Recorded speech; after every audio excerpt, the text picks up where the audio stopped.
Assalamualaikum warahmatullahi wabarakatuh. Perkenalkan, nama saya Imran Jafar dari Prodi PAI 5E, ingin membawakan tugas media pembelajaran materi tentang rukun iman. Pengertian rukun iman merupakan pilar-pilar keimanan yang harus dimiliki seorang muslim. Jumlahnya ada 6. 6 rukun iman ini didasarkan dari ayat-ayat Al-Quran maupun hadis. Sebagaimana hadis berikut ini. Iman secara bahasa berarti tasdik, yaitu membenarkan. Sedangkan secara istilah syar'i, iman adalah keyakinan dalam hati, perkataan di lisan, amalan dengan anggota badan. Para ulama salaf menjadikan amal termasuk unsur keimanan. Oleh sebab itu, iman seorang hamba akan bertambah dan meningkat bila mana ketaatan dan ibadahnya bertambah dan meningkat. Sebaliknya, keimanan akan menurun bila mana kadar ketaatan dan ibadahnya menurun. Sebagaimana perbuatan maksiat sangat berpengaruh kepada keimanan. Apabila seseorang kemaksiatan tersebut dalam membentuk syirik besar atau kekufuran, maka bisa mengikis keimanan sampai ke akar-akarnya. Apabila kemaksiatan tersebut tidak sampai dimiliki setiap orang atau bisa mengaruhkan kejernihan atau melemahkannya. Secara bahasa, iman biasanya diartikan dengan percaya atau mempercayai. Dalam bahasa Arab pada umumnya menggunakan bi, berarti telah beriman atau percaya. Menurut Fazlur Rahman, iman adalah suatu fi'il hati, yaitu berupa penyerahan diri seorang yang tegas kepada Tuhan dan risalahnya, serta memperoleh kedamaian dan keamanan serta benteng dari gangguan-gangguan. Iman merupakan perkara hati nurani atau hati dan pikiran, namun berujung dengan tindakan. Jika iman dipisahkan dari amal soleh, maka telah melenceng dari Al-Quran.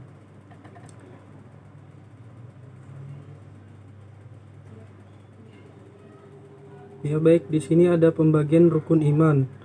Nabi Muhammad SAW bersabda, keimanan itu adalah engkau akan percaya beriman pada Allah, malaikat-malaikatnya, kitab-kitab sucinya, rasul-rasulnya, hari akhir, dan engkau akan percaya kepada takdir, baik dan buruk daripadanya.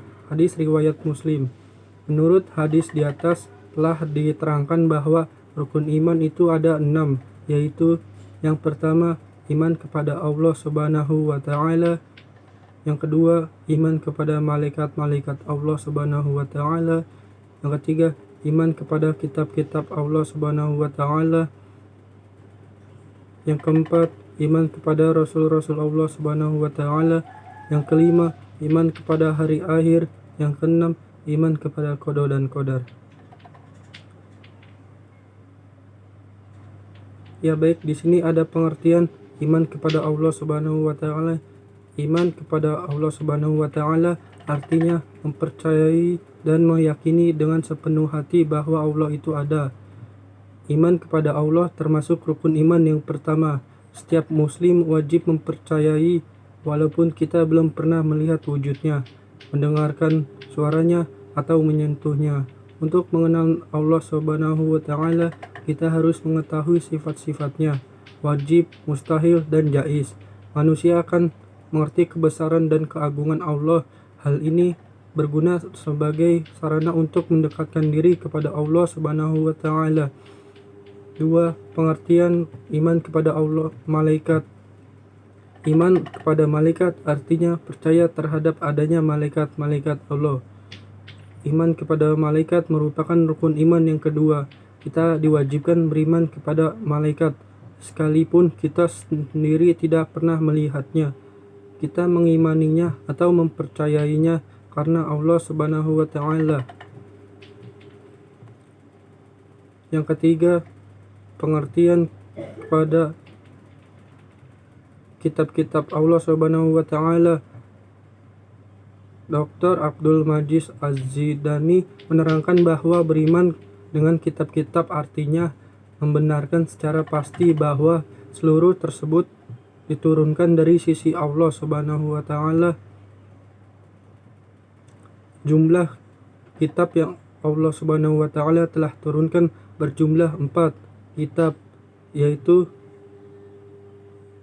kitab Al-Quran diturunkan untuk Nabi Muhammad SAW. Yang kedua, kitab Injil diturunkan untuk Nabi Isa alaihissalam.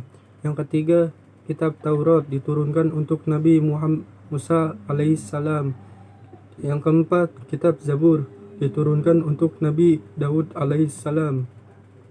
Yang keempat, pengertian iman kepada Nabi dan Rasul. Dr. Muhammad Naim Naisin mengatakan bahwa yang dimaksud dengan beriman kepada para nabi dan rasul adalah beriman kepada siapa saja yang Allah telah sebut dalam kitab-kitabnya. Beriman kepada Allah Azza wa Jalla, bahwa Dia telah mengutus para rasul selain yang telah disebutkan dalam Al-Quran, begitu juga dengan para nabi yang tidak diketahui jumlahnya dan nama-namanya kecuali Allah Ta'ala yang telah mengutus mereka. Yang kelima, pengertian iman kepada hari akhir. Dr. Naim Nasin mengatakan maksud dari beriman kepada hari akhir adalah beriman kepada segala yang Allah Azza wa Jalla beritakan dalam kitab-kitabnya dan dikabarkan oleh Rasulnya tentang apa saja yang akan terjadi setelah kematian, seperti fitnah kubur, siksa kubur, nikmat kubur, kebangkitan, pengumpulan manusia, lembaran amal, hisab, mizan, al-haud, asyirat, syafaat, surga, neraka, dan apa saja yang Allah Ta'ala janjikan kepada para penghuninya. Peristiwa tersebut terjadi dalam 2 fase, yakni kiamat sugro dan kiamat kubro. Kiamat sugro adalah terjadinya kejadian hancurnya jagat raya dengan skala yang kecil, misalnya seperti bencana alam seperti tsunami, gempa bumi, gunung meletus, dan banjir. Kiamat kubro adalah kiamat yang sesungguhnya, yaitu proses hancurnya alam semesta beserta seluruh penghuninya. Kiamat kubro ini merupakan salah satu tanda dimulainya kehidupan akhir. Dengan demikian, pahala manusia akan mulai ditimbang dan dipertanggungjawabkan segala perbuatan di dunianya. Tanda-tanda hari kiamat kubro ini adalah munculnya Dajjal, turunnya Ya'juj dan Ma'juj, terbitnya matahari dari barat, dan lain-lain. Yang keenam, pengertian iman kepada qada dan qadar. Syaikh At-Tuwaziri mengatakan bahwa beriman kepada takdir adalah membenarkan secara pasti bahwa kebaikan dan keburukan yang terjadi pada segala sesuatu yang terjadi, maka semua itu terjadi dengan ketepatan dari Allah dan takdirnya. Takdir Allah terbagi menjadi 2. Menurut bahasa qada berarti ketetapan yang sudah dituliskan sebelum manusia diciptakan. Catatan tersebut termuat dalam kitab Lauhul Mahfuz, mulai dari kehidupan, jodoh, kebaikan, serta kematian. Meskipun hal ini tidak diketahui kapan waktunya, namun sebagai makhluk kita harus senantiasa bersiap. Caranya yaitu dengan taat beribadah serta berusaha menghindari larangan Allah Subhanahu wa taala. Menurut bahasa, qadar merupakan ketentuan dan kepastian yang masih bisa berubah dengan usaha. Oleh karenanya, manusia dianjurkan untuk selalu berdoa. Doa sendiri dipercayai sebagai senjata umat Islam, bahkan dipercayai bisa merubah ketentuan yang bersifat tidak tetap. Antara qada dan qadar saling berkaitan satu sama lain, bahwa dikenal sebagai takdir Allah Subhanahu wa taala yang wajib untuk diyakini keberadaannya. Ya baik, sekian pemaparan materi tentang rukun iman. Apabila ada kata-kata salah maupun yang kurang enak, mohon dimaafkan seluas-luasnya. Wabillahi taufiq wal hidayah. Assalamualaikum warahmatullahi wabarakatuh.